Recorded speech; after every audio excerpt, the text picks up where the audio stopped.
Hello दोस्तों, स्वागत है आपका सिविल की पाठशाला में। आज हम लोग बात करेंगे UP triple JE civil final answer key कब तक आ सकती है, उसमें कितने क्वेश्चनों में आंसर चेंज होगा, कितने मार्क टुवाल होंगे, क्या बदलाव होगा, इसी पे आज थोड़ा सा चर्चा करेंगे। आइए शुरू करते हैं। सबसे पहले बात कर लेते हैं मेन क्वेश्चन जो सबसे ज़्यादा कंट्रोवर्शियल हो गया था, रवि किशन जी किस जिले से संबंधित है। तो इसमें जौनपुर भी था, गोरखपुर भी था, तो ये विवाद का कारण बन गया। जौनपुर उनकी पैतृक जन्मस्थली है, वहाँ उनके पिताजी लोग का गांव स्थल है। बाकी इनका जन्म तो मुंबई में हुआ था, पाठशाला भी इनकी शुरू की मुंबई में हुई है। और अभी ये वर्तमान में गोरखपुर से हैं, गोरखपुर के सांसद हैं। इनका वर्तमान में जो एड्रेस है वो गोरखपुर का है। इन्होंने अभी जो सांसदी लड़ी थी उसमें भी इन्होंने गोरखपुर का ही वो डाला है। आइए देख लेते हैं।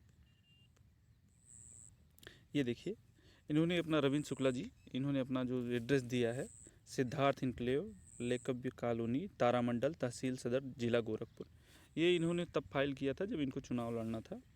इन्होंने इसमें दे रखा है गोरखपुर ग्रामीण विधानसभा उत्तर प्रदेश से संबंधित है। तो ये डाला गया है। कई तरह का ऑब्जेक्शन इसमें किए गए हैं, कोई अपना अलग अलग लॉजिक दे रहा था, लेकिन बच्चों ने ये भी निकाल दिया कहीं से कि ये है, ये इसके द्वारा हम ये साबित करेंगे कि ये हाँ गोरखपुर से बिलोंग करते हैं। बहुत सारे बच्चों ने रविंद्र शुक्ला जी यानी रवि किशन जी को कांटेक्ट करने की कोशिश की, व्हाट्सएप किया, तो उन्होंने कहा कि हाँ आप ट्वीट कर दीजिए मेरे कमेंट सेक्शन में, वहाँ कुछ कह दीजिए, हम अभी कोई लेटर जारी कर देंगे, हम आयोग को बता देंगे कि भैया हम दोनों जगह से हैं, मार्क टुवाल हो जाए। लेकिन 2 दिन तक ये हुआ, लेकिन उन्होंने कोई बात आगे नहीं बढ़ी, कोई जानकारी नहीं मिली इस पर कि क्या उन्होंने कहा, कुछ आयोग में बात की कि नहीं की। तो ये अभी सस्पेक्टेड हो गया कि इसमें क्या होगा, कि गोरखपुर होगा कि नहीं होगा। जौनपुर तो पहले से ही सही है, तो जौनपुर तो चेंज होने का कोई सवाल ही नहीं है, तो जौनपुर तो रहेगा ही। चेंज अगर गोरखपुर करना चाह रहे हैं तो ये मार्क टुवाल हो जाएगा लोगों को। ये ऐसा नहीं होगा कि इसमें जौनपुर से सीधा आंसर चेंज करके गोरखपुर कर देंगे, तो ये नहीं होने वाला है। ये अगर कुछ इसमें बदलाव होगा तो ये होगा मार्क टुवाल, जो सभी को मिलेगा। तो 80% लड़के जो हैं वो गोरखपुर करके आए थे, और 20% ऐसे होंगे जो जौनपुर, जिन्हें पता था कि हाँ इनका पैतृक निवास जौनपुर है, तो वो जौनपुर किए हैं। बाकी जैसे सबको ये पता था कि हाँ सांसद हैं, ये सांसद तो हैं ये गोरखपुर से, इसी बेसिस में बहुत सारे लोगों ने ये गोरखपुर कर दिया है। बाकी 20% लोग ऐसे थे जिनका वास्तव में सही था कि हाँ जौनपुर से ये बिलोंग करते हैं, उनको नॉलेज थी, तो वो जौनपुर किए हैं। तो इससे क्या होगा, अगर ये मार्क टुवाल होता है तो 80% लोगों को 1.25 का फ़ायदा होगा, जिसका सीधा सीधा इम्पैक्ट कट ऑफ पे देखने को मिलेगा कि जो बच्चे थोड़ा सा पीछे हैं किसी से, वो थोड़ा से 1 पॉइंट जंप कर जाएंगे किसी से। एक एक नंबर पे 50-50 स्टूडेंट इसमें बैठे हैं। जैसे नीचे जाएंगे 50 के, जैसे ही नीचे जाएंगे बहुत सारी भीड़ है उसके नीचे, तो वहाँ पे बहुत सारे अभ्यर्थी हैं जो एक एक नंबर पे बैठे हुए हैं, तो वो बहुत स्लाइटली जंप करेंगे, तो जो जिनका मार्क नहीं बढ़ेगा उन पर असर पड़ेगा। आइए बात कर लेते हैं दूसरे क्वेश्चन की। ये है इज्जत नगर बरेली क्वेश्चन। इसमें भी विवादित हो गया। इसमें इज्जत नगर वाला इशू हो गया कि इसमें जब ये बना था तब उस जगह का नाम इज्जत नगर नहीं था, और ये प्रोडक्शन ऑफ फर्स्ट बैच, उस इसमें सन का इशू हो गया कि ये रिंडरपेस्ट सीरम जो बनाया गया था वो 1889 में बनाया था, फर्स्ट बैच इसकी, लेकिन उसमें 1899 कहा गया है। ये भी एक विवाद का इशू बन गया है। ऑफिशियल वेबसाइट ये इज्जत नगर की ही है, इसमें लिखा हुआ है। तो ये भी क्वेश्चन मान चलिए इसमें मार्क टुवाल होगा, इसमें सबको लाभ होगा, क्योंकि इसमें क्वेश्चन में एरर है, इसमें सन में इशू है, तो इसलिए ये क्वेश्चन भी विवादित है, इसको में बदलाव के चांसेज हैं। तो आप लोग मान के चलिए 1.25 जिसका इसमें गलत है उसको लाभ होगा, जिसका पहले से सही है उसको तो कोई लाभ नहीं होगा। तो लेकिन पीछे से लड़के उसके जंप कर जाएंगे, यही बात है अगर ये क्वेश्चन में बदलाव होता है। संभव मुझे जो ऐसा लगता है कि इस क्वेश्चन में बदलाव होगा और 1.25 नंबर सबके बढ़ेंगे। आइए बात कर लेते हैं तीसरे क्वेश्चन की। तीसरा क्वेश्चन ये है, ये क्वेश्चन मोस्टली लोगों ने स्किप किया है, इसमें कुछ इशू है हम आपको बता देते हैं। इसमें जो यूनिट पूछा गया है, यूनिट वेट पूछा गया है, और इसमें डेंसिटी का यूनिट दिया गया है, इस वजह से ये क्वेश्चन में थोड़ा एरर आ गया है। बाकी जो सही से इसमें करके आए हैं उनके लिए तो ये 2325 यानी बी ये सही होता अगर इसमें यूनिट सही होता, लेकिन इसमें पूछा है यूनिट वेट और दिया है डेंसिटी की यूनिट, इस वजह से ये क्वेश्चन में एरर आ गया है। लेकिन क्वेश्चन में एरर नहीं है, एरर इसमें एरर है ऑप्शन में। ऑप्शन सही होता, यही ऑप्शन अगर सही उसमें यूनिट में होता तो ये क्वेश्चन सही हो जाता, 2325 सही हो जाता। लेकिन इसमें नन ऑफ द एबव है, तो ये ज़्यादातर चांसेज हैं इसमें ई ऑप्शन सही होने के। हमें भी लगता है इसमें ई ऑप्शन सही हो जाएगा, लेकिन मोस्टली लड़कों ने इसे नहीं किया है या स्किप कर दिया है, क्वेश्चन अटेम्प्ट नहीं किया है। 5% ऐसे होंगे जिन्होंने नन ऑफ द एबव किया है। बाकी जिन्होंने सॉल्व किया था वो 2325 आ रहा था उनका, लेकिन इसमें डिजिट का इशू है, यूनिट का इशू है, तो इसलिए ये क्वेश्चन रॉन्ग माना जाएगा और इसमें नन ऑफ द एबव के चांसेज हैं कि ये नन ऑफ द एबव हो सकता है। तो एक क्वेश्चन ये हो गया जिसमें कुछ ही लोगों को लाभ होगा, मतलब 10 से 15% लोगों को इसका लाभ होगा, सबको लाभ नहीं मिलेगा क्योंकि ये मार्क टू ऑल नहीं जाएगा। ये ऑप्शन ई होगा और ऑप्शन ई बहुत कम लोगों ने किया है, तो इसका प्रभाव पड़ने वाला है।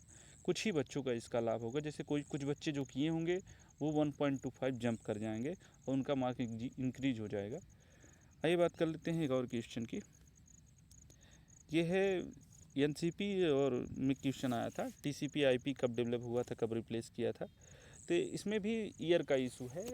क्वेश्चन में 1983 दिया था और एक्चुअल में ये 1980 में फॉर्म हुआ था, इसलिए ये क्वेश्चन भी विवादित हो गया है। बहुत सारे जगह इसमें शोध करके कंप्यूटर के बहुत सारे बुक में देखा गया तो ये 1980 में रिप्लेस किया था। तो जो कि लोग कह रहे थे कि ये नहीं होगा, लेकिन इसमें भी चांसेज हैं कि इस क्वेश्चन में बदलाव हो सकता है। इसमें भी क्वेश्चन में ही एरर है, तो एमटीए होने के चांसेज इसमें भी हैं। मार्क टू ऑल हो जाएगा, सबको प्रॉफिट होगा। तो इसमें प्रॉफिट किनको होगा, जैसे जिनका गलत है, जिन्होंने सही कर दिया था उनको तो कोई दिक्कत नहीं है, जिन्होंने सही कर दिया था एनसीपी जो करके आए थे उनके लिए तो सही है, हो गया है। तो सही है तो उनको तो मार्क बढ़ने वाले नहीं है, लेकिन जो गलत थे, जो अभी जिनका 0.25 माइनस है, जब फाइनल आंसर किया है कि 1.25 इसमें जंप कर जाएंगे, तो ये होगा। तो कुल मिला के मेरा जो अनुमान है 4 क्वेश्चन हैं, ये 4 क्वेश्चन चेंज होने वाले हैं। बहुत सारे क्वेश्चन पे और ऑब्जेक्शन हुआ, उनकी बात कर लेते हैं। जैसे एक स्वीप कागुलेशन की बात हो रही थी, तो वो हमको लगता है 95% वो क्वेश्चन सही है। बहुत सारे आप बुक देख लेंगे, पुराने क्वेश्चन देख लेंगे, कई सारे उसमें आया हुआ है वो क्वेश्चन। स्वीप कागुलेशन मेरे दृष्टिकोण में 95% सही है। बाकी लोगों ने ऑब्जेक्शन किया है, बहुत सारे ऑब्जेक्शन हुए, लेकिन उसमें हमको नहीं लगता कोई बदलाव होगा। ऐसे ही एक और क्वेश्चन था, बात कर लेते हैं फ्लॉक की। फ्लॉक पे बहुत सारा विवाद हुआ था, फ्लॉक को कोई सस्पेंडेड कह रहा है, कोई मिक्स कह रहा है, इस पे भी विवाद है, लेकिन हमको लगता है वो फ्लॉक ही होगा, मेरा जो राय है।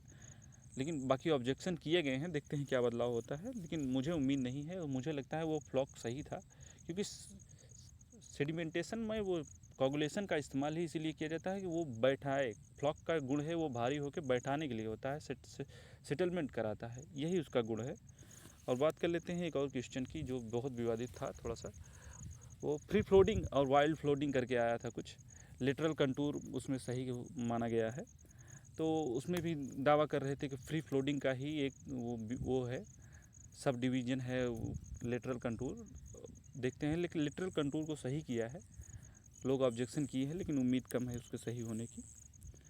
बाकी मेरी दृष्टिकोण में 4 ही क्वेश्चन है, वो 4 क्वेश्चन है, एक बिटवीन, एक ये है ICAR, ये इज्जत नगर वाला, तीसरा क्वेश्चन है रवि किशन जी का, और चौथा क्वेश्चन होगा वो NCP वाला। ये 4 क्वेश्चन जो मुझे लगता है इसमें बदलाव होंगे। अगर ये 4 क्वेश्चन चेंज होते हैं तो 5 नंबर की हेर फेर होने की संभावना है। 5 नंबर बहुत बड़ा नंबर हो जाता है, लेकिन ये क्वेश्चन जिनके गलत होंगे, अभी जिनके गलत हैं उन्हीं को लाभ होगा। अभी ये क्वेश्चन जिनके सही हैं उनके मार्क्स तो बढ़ने वाले हैं नहीं, जैसे जो जौनपुर किए हैं वो जौनपुर ही रहने वाला है, तो उनके मार्क्स तो बढ़ने वाले हैं नहीं, जो वो मार्क टुआल हो जाएगा उनके नंबर वही रहेंगे। तो यही सब है। अगर आप लोगों को मेरा एनालिसिस अच्छा लगा हो तो कृपया करके चैनल को सब्सक्राइब करिए। मेरे कट ऑफ को व्यू को काफ़ी पसंद किया गया था, कट ऑफ के वो एनालिसिस को, लेकिन उस पर सब्सक्राइब नहीं कर रहे हैं लोग, आप शेयर नहीं कर रहे हैं, तो ये रीच बढ़ नहीं पा रही है। चैनल अभी स्टार्टिंग का है, इसलिए आप लोग थोड़ा सपोर्ट करिए। आइए बात कर लेते हैं फाइनल आंसर की कब तक आएगी। तो फाइनल आंसर की जो एक्सपेक्टेड हो सकता है वो जुलाई लास्ट में आ सकता है। मैक्सिमम 3 मंथ तो यूपी SSC जेई लेती ही है, इससे कम का समय नहीं लेती है। फाइनल आंसर की मान के चलिए आप लोग जुलाई के लास्ट वीक तक आएगी, इससे पहले तो संभावना नहीं लग रही है।